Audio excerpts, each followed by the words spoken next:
Austin क्लियोन की एक किताब है जिसका टाइटल बड़ा ही प्रोवोकेटिव है, स्टील लाइक एन आर्टिस्ट। मतलब एक कलाकार की तरह चोरी करो।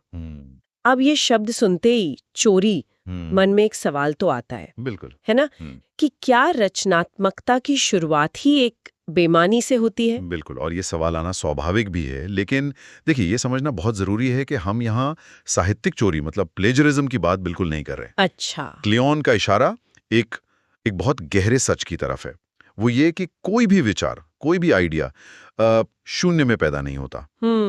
हर कलाकार, हर लेखक अपने से पहले के लोगों के काम पर ही कुछ नया बना रहा होता है। सही बात है। तो आज की हमारी ये पड़ताल ऑस्टिन क्लियोन की इसी किताब पर आधारित है और हमारा मकसद सिर्फ इन 10 सिद्धांतों को दोहराना नहीं है, बल्कि ये समझना है कि ये सब मिलकर रचनात्मकता के बारे में हमारी सोच को कैसे बदलते हैं। बिल्कुल, मौलिकता यानी ओरिजिनलिटी का जो एक मिथक है, उसे तोड़कर रचनात्मकता को एक रोजमर्रा के अभ्यास की तरह देखने की कोशिश करेंगे। तो चलिए शुरू करते हैं। पहला सिद्धांत है कलाकार की तरह चोरी करो। आपने कहा ये प्लेजरिज्म नहीं है, तो फिर अच्छी चोरी और बुरी चोरी में फर्क क्या है? देखिए, क्लियोन कहते हैं कि शौकिया लोग नकल करते हैं, कलाकार चुराते हैं। नकल और चोरी में फर्क। हाँ, नकल का मतलब है किसी एक ही सोर्स से बिल्कुल वैसा का वैसा उठा लेना। ये बहुत सतही है, लेकिन चुराना या जिसे हम प्रेरणा लेना कह सकते हैं, उसका मतलब है कई स्रोतों से सीखना, बहुत सारे लोगों के काम को गहराई से समझना। अच्छा। आप सिर्फ उनके अंतिम उत्पाद को नहीं देखते, आप उनकी सोच को, उनकी प्रक्रिया को समझने की कोशिश करते हैं। मतलब आप किसी एक कलाकार की स्टाइल की कॉपी नहीं कर रहे, बल्कि आप 100 कलाकारों से सीख रहे हैं ताकि अपनी स्टाइल बना सकें। बिल्कुल सही। आप उनके काम की आत्मा को पकड़ते हैं, उसे अपने नजरिए के साथ मिलाते हैं और फिर कुछ ऐसा बनाते हैं जो सिर्फ आपका हो सकता है। और यहीं पर शायद किताब का दूसरा सिद्धांत बहुत काम आता है। कौन सा? शुरू करने के लिए ये जानने का इंतजार मत करो कि तुम कौन हो। हाँ, ये तो बहुत बड़ी दुविधा है ना? कितने ही लोग इसी इंतजार में अटके रहते हैं कि पहले मैं अपनी आवाज ढूंढ लूं, अपनी पहचान बना लूं, फिर काम शुरू करूंगी। और ये एक तरह का पैरालिसिस है। क्लियोन इस सोच को पूरी तरह पलट देते हैं। वो कहते हैं कि आपकी आवाज कोई ऐसी चीज नहीं है जो आप पहले खोजते हैं। तो फिर? आपकी आवाज काम करने के दौरान बनती है। आप जो बनाते हैं वही आपको बनाता है। अच्छा, तो पहचान काम का नतीजा है, उसकी शर्त नहीं। एकदम। तो सवाल ये नहीं है कि मैं कौन हूं। सही। सवाल ये है कि मैं क्या बनाना चाहती हूं। बिल्कुल। और बस बनाना शुरू कर दो। तक हटाना मतलब क्रिएटिविटी सब्ट्रैक्शन। हाँ, हम तो हमेशा सोचते हैं कि क्रिएटिव होने का मतलब है कुछ नया जोड़ना और जानकारी डालना और चीजें शामिल करना। हाँ, एक खाली कैनवस पर रंग भरने जैसा। पर यह सिद्धांत कह रहा है कि कई बार कैनवस पर जो पहले से है उसमें से कुछ हटाना ज्यादा जरूरी है। ये थोड़ा अजीब नहीं है? सुनने में अजीब लग सकता है, पर यह बहुत ही शक्तिशाली विचार है। सोचिए, एक लेखक हजारों शब्द लिखता है, पर एडिटिंग में सबसे जरूरी काम क्या होता है? फालतू शब्दों को हटाना। बिल्कुल, फालतू शब्द, वाक्य, पैराग्राफ सब हटाना पड़ता है ताकि कहानी का जो सार है वो निखर कर सामने आए। रचनात्मकता सिर्फ ये तय करना नहीं है कि क्या रखना है, बल्कि ये भी तय करना है कि क्या हटाना है। ये तो मानसिकता का एक पूरा पैकेज हो गया। दूसरों से गहराई से सीखो, अपनी पहचान खोजने के बजाय काम पर ध्यान दो और जोड़ने पर नहीं, हटाने पर भी ध्यान दो। आपने बिल्कुल सही पकड़ा। ये फाउंडेशन है और इसी पर रोजमर्रा के अभ्यास की इमारत खड़ी होती है। तो चलिए अब इसी अभ्यास मतलब प्रक्रिया पर आते हैं। तीसरा सिद्धांत है वो किताब लिखो जिसे तुम पढ़ना चाहते हो। क्या ये सिर्फ लेखकों के लिए है या इसका कोई बड़ा मतलब है? नहीं, इसका बहुत बड़ा मतलब है। ये सिर्फ लिखने के बारे में नहीं है, ये उस संगीत को बनाने के बारे में है जिसे आप सुनना चाहते हैं, या उस बिजनेस को शुरू करने के बारे में है जिसकी सेवाएं आप खुद इस्तेमाल करना चाहेंगे। अच्छा। इसका असली मतलब है कि आपकी रचनात्मकता का सोर्स बाहरी दुनिया नहीं, बल्कि आपकी अपनी आंतरिक जरूरत होनी चाहिए। मतलब अगर कोई चीज दुनिया में नहीं है और आपको उसकी कमी खल रही है, तो शिकायत करने के बजाय उसे बनाने का मौका आपके पास है। बिल्कुल, आपकी कमी ही आपका अवसर बन जाती है। इसी अभ्यास से जुड़ा एक और कदम है चौथा सिद्धांत, अपने हाथों का प्रयोग करो।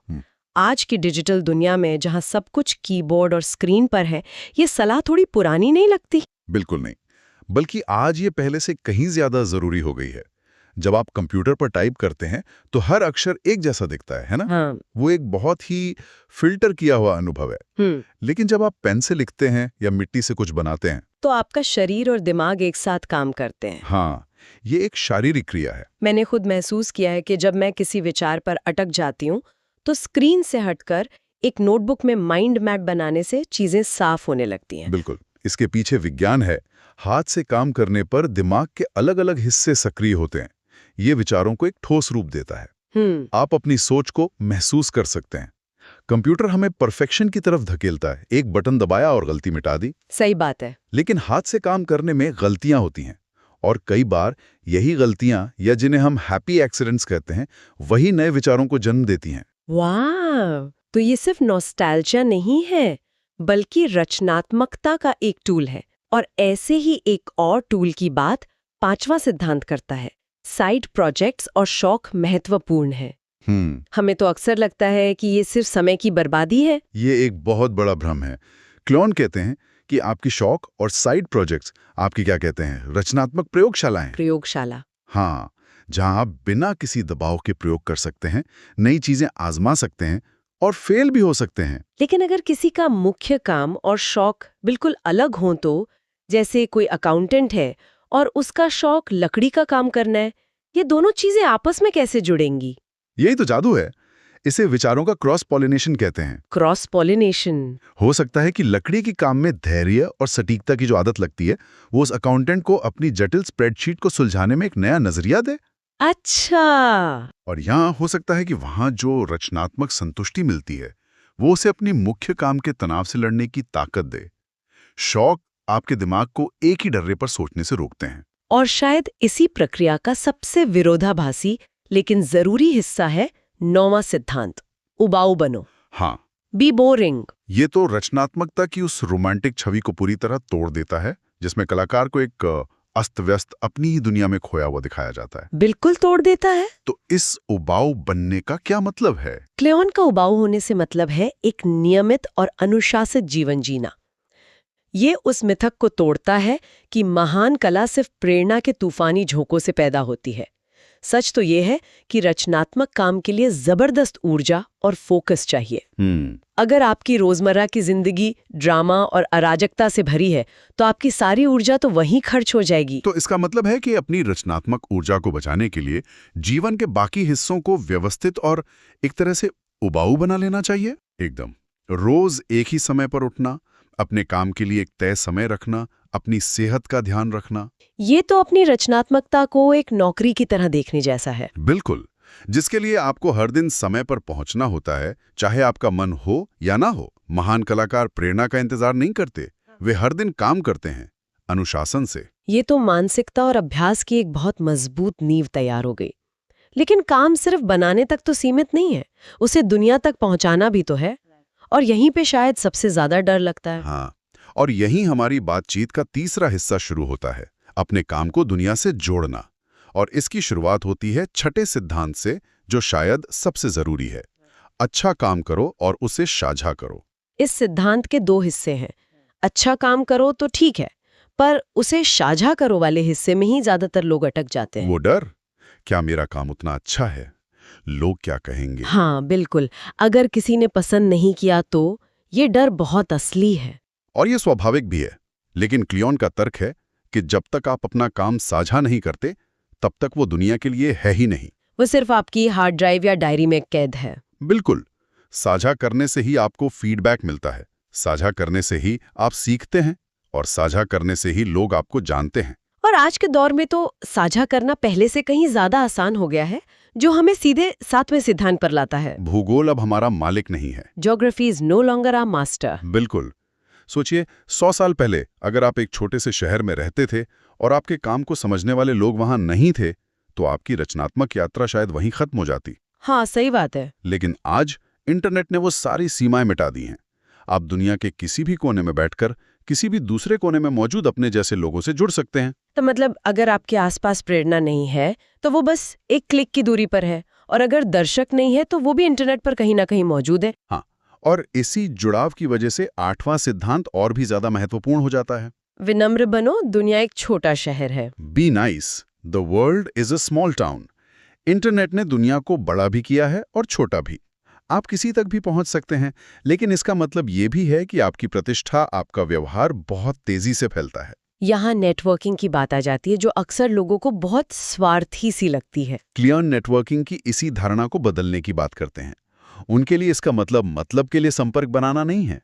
इसका असली मतलब है एक अच्छा इंसान बनना, दूसरों के काम की सच्ची तारीफ करना, बिना किसी उम्मीद के दूसरों की मदद करना। और अपने काम के बारे में विनम्र रहना। बिल्कुल। रचनात्मक दुनिया बहुत छोटी होती है। लोग एक दूसरे को जानते हैं या लेन देन नहीं है, ये एक समुदाय बनाने की प्रक्रिया है।